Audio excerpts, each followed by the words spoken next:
আজকে আমরা একটা বিষয় নিয়ে উপস্থাপন হয়েছি। সে বিষয়টা হচ্ছে চিটাগাংয়ের বৈষম্য বিরোধী ছাত্র আন্দোলনের মুখ্য ভূমিকা পালনকারী ফাতেমা খানম লিজার উক্ত সংগঠনের আহ্বায়ক আরিফ মঈনুদ্দিন এবং সদস্য সচিব নিজাম এই বৈষম্য বিরোধীর একটি প্যাড ব্যবহার করে আমার মক্কেল ফাতেমা খানম লিজার ব্যক্তিগত কিছু চরিত্রক বিষয় হরণ করিয়া উক্ত বিষয়টা প্যাটের মধ্যে উল্লেখ করিয়া উক্ত সংগঠনের নিয়ম শৃঙ্খলা বহির্ভূতভাবে একটি বহিষ্কার আদেশ প্রদান করেছে। উক্ত বিষয়টি আবার ইলেকট্রনিক এবং সোশ্যাল মিডিয়াতে ব্যাপকভাবে গতকাল প্রচার হয়েছে।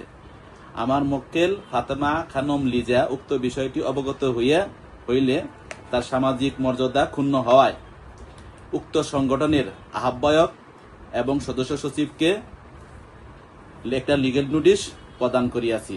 উক্ত লিগেল নোটিশে আমরা 7 দিন ওনাদেরকে সময় বেঁধে দিয়েছি। উক্ত 7 দিনের মধ্যে যদি উক্ত বহিষ্কার আদেশ আইনগত অনৈতিকভাবে বহিষ্কার আদেশটি প্রত্যাহার করার জন্য এবং সোশ্যাল এবং মিডিয়া ইলেকট্রনিক মিডিয়াতে এই বহিষ্কারটা প্রত্যাহার পূর্বক প্রচার করার জন্য 7 কর্মদিবস ওনাকে দেওয়া হয়েছে। এর মধ্যে যদি সদস্য সচিব এবং আহ্বায়ক রায়রা প্রত্যাহার না করে মিডিয়াতে প্রচার না করে তাহলে আমার মক্কেল আইন